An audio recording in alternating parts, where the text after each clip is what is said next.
is obviously a smear campaign. Wala akong, mag-aral muna sila, magpapahinga muna ako, magkita na lang kami after 3 years. Maaga pa. Malay nyo, marami pang pwede mangyari between now and 2028.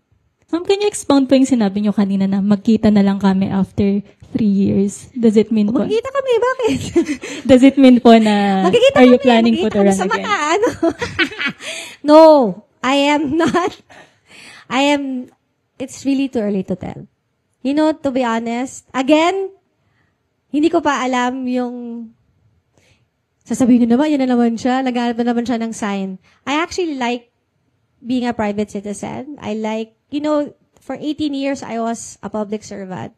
Parang iba naman yung a new chapter in my life. And it's really time for family and for myself. So gusto ko makapag-aral muna, if ever, makapagbiyahe. It's more for self, di ba? Yung to be selfish for a change. Because I really put everything, masala na yung pag-mayor ka kasi 24/7 na trabaho yon. It was a very, very big sacrifice for my family. So, magkikita kami after 3 years kasi dun natin malalaman. After 3 years.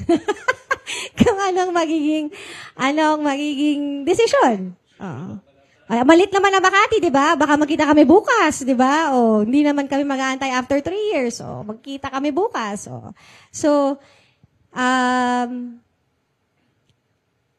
parating pa lang tayo sa exciting part. Ha? Mga 3 years. Mag-aantay siya. So, pa-suspense ba? Nakailang pa lang. Mga 1,000 days pa, di ba?